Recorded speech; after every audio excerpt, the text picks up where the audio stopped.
my mind. Is everybody in the world blind? Hello everyone and welcome back into the GSMC Dead Ball Sports Podcast, brought to you as always by the GSMC Sports Network. Before we get into our second segment of today's show, I do want to remind you as always to avail yourselves of the Super Chat, Super Things, and Super Stickers features, as well as our website, gsmcpodcast.net, to better contribute and interact with the show a little bit more directly whilst we are live streaming. Just makes the show that much better, and it's genuinely appreciated by all concerned when you, our faithful audience, are doing your best to contribute to the importance and integrity of the show. Without further ado, let's jump right into the second segment, transitioning from the Eastern Conference All-Stars to the Western Conference All-Stars. Definitely the more loaded conference, which leaves more questions up for debate about it. And I do feel that injuries played a large part into how the Western Conference All-Stars are viewed. But I do think that because of the delineation of these teams, specifically because of this format, it allows for less questions about the East to arise, but certainly still some contentious points to go over here in the Western Conference, especially at certain positions. Without further ado, let's jump right into the goings-on of the Western Conference All-Stars. Starting off with, obviously, Steph Curry, the home court guy, getting some home court love. And yes, I understand it. Steph Curry will certainly go down as one of the best point guards of all time, and he deserves to get some love in his home state. But look at the Western Conference backcourt. A lot of depth there. In a nutshell, Devin Booker certainly can be considered one of the 12 best players in the Western Conference. If it weren't for that calf strain, Luka Doncic would certainly be a unanimous starter in my opinion. And this is no indictment of Steph Curry, especially this season, because he has proved it of late with 4 straight 30-point games that he deserves to be an all-star starter. But considering the fact that it is at Oracle, and there's a lot of hype around Steph Curry anyways, as he's been a large part of All-Stars proceedings over his career. And you got the attention last year through that 3-point contest with Sabrina Ionescu. And I don't necessarily think that his reputation is going to be tarnished by the scrapping of this year's 3-point contest against Ionescu just because Caitlin Clark actually didn't decide to do it. I think that you look at the depth, and yes, Kyrie was just added to replace his now teammate Anthony Davis, and I do think that's cool and all, but looking at how the Western Conference backcourt has panned out, and the early start to the season for Steph Curry compared to now, and his overall basis of work, I don't necessarily think that he's an all-star, but he did prove over the past 4 games that he can still play at that caliber, and Jimmy Butler has opened up some avenues for him as that deep threat as of late again. And with that balance, who knows? I think that it will eventually, towards the end of the season, or the stretch run as the Golden State Warriors are fighting for playoff positioning, go down as an underrated all-star season for him. But for now, I feel like there will still be questions surrounding his candidacy as an all-star starter, even though he's one of the great point guards of all time on Team Shaq, and as of late has proven that he deserves to be here. But, hypothetically speaking, that Luka calf strain really changed everything. So, maybe a little bit of luck in Steph Curry's favor here. Then let's talk about the front court, because this is where we can get a little bit crazy here. LeBron, obviously, one of the great players of all time. Maybe to some, the greatest. He obviously has been to many an all-star game, finds himself as one of the captains of Team Shaq. But we're looking at the future of the NBA here. We're looking at the future of the big man position especially. And LeBron James, yeah, people can say he'll play for the next potentially decade or so, but you look at the youthful front court depth in the Western Conference specifically. And Victor Wembanyama has to be on your mind if you're an all-star voter. And obviously, LeBron has had great stats this season. He's still playing at a very high level, doing it at the age of 40. 23.7 points per game, 9 assists, 7.5 rebounds. But Victor Wembanyama is having one of the great seasons by a young big man in NBA history. He's the league leader in blocks, and he's doing a lot of things, breaking a lot of records before, a certain age, unlike many great players before him.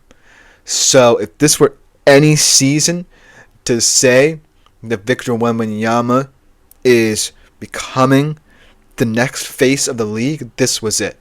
And I think that LeBron, even though Wemby was ahead of him in terms of the fan vote, just has a little bit more of that allure, right? He has the pull of national markets, and being on Team Shaq, another legendary player, with all these OG guys of his generation, with Curry, with Durant, with guys of that ilk, and then guys who are getting up there in this generation, like the Tatums and Browns of the world, just goes to show that right now, as long as LeBron is playing in this league, and as long as he can maintain a certain level of consistency, I feel like, it's always going to be about him until he retires. And I think that Wemby right now is content to garner as many all-star appearances as possible, especially in this new format that's more favorable to him. But this seemed like a subtle diss at the growth of a player who we know is going to be a generational talent for years to come. So that's why I feel there's a little bit of controversy, maybe not so much as the Steph Curry controversy as a starter, but LeBron over Wemby at the age he's at probably is the bigger statement than, say, comparing their stats. Because I do think that they're comparable in terms of the metrics here. But in age, that's where I think a couple people might bat an eye.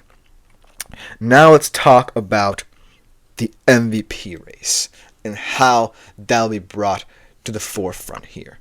Because I believe SGA and Jokic are on the same team. Don't quote me on that because I don't know if SGA is Canadian or not. And he might be on Team Kenny. I'll have to check after this. So don't quote me on that. But I love the dichotomy of these two players, right?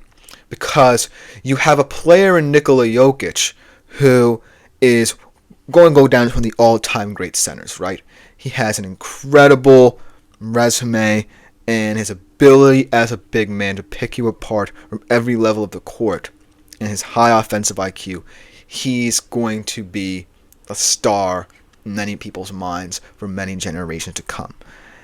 And SGA, on the other hand, very flashy point guard, the leading scorer in the league, leading this young Thunder squad to Western Conference supremacy, hopefully for them.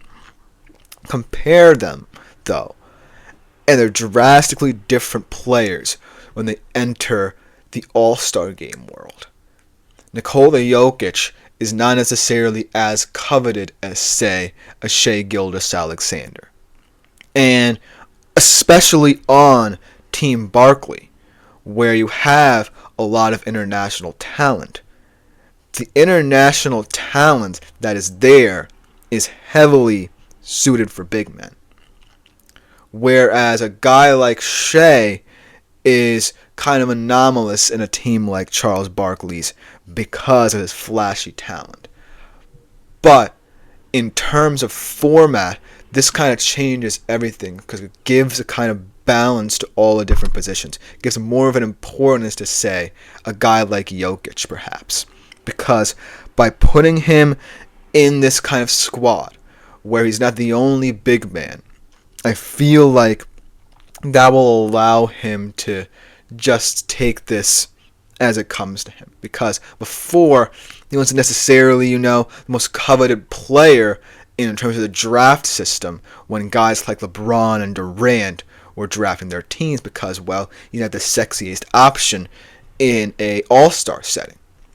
But I do believe that putting him in this team of international superstars that's very heavily centered around big men makes him far more appealing and far more exciting. And pairing him up with SGA just makes this MVP race very, very appealing as well, because they're going to be playing with each other and trying to make magic happen in the pick and roll game, and it could be a very intriguing storyline as we go along. And overall, the Western Conference compared to the Eastern Conference, at least in my opinion, stems down to more talent and depth to choose from.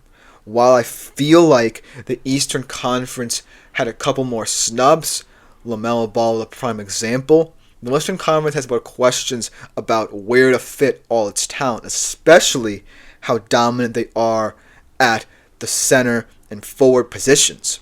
Because all of Team Barkley is talented big men combined with a couple point guards who still could perform well in all-star setting, but ultimately not necessarily the best guards they could have gotten in terms of depth in this conference. And that's why I come back to injury woes, because how exciting could Team Barkley have been if it were Nikola Jokic, SGA, and Doncic? Because that would have been a really exciting combination that would have got a lot of people to tune in.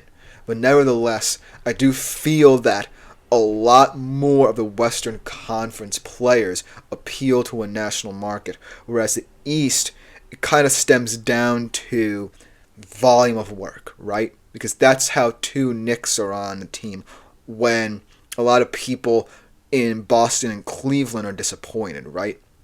So that's why I feel like the Western Conference is way more interesting to analyze.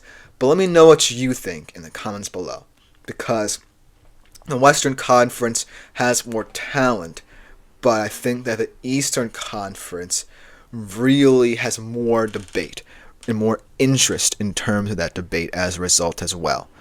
But coming up next, we transition over to one of the NBA's most thrilling competitions, not necessarily of late, but this year especially could be very special. And we're going to talk about the reason why after this short break. It's the NBA dunk contest, right after we come back.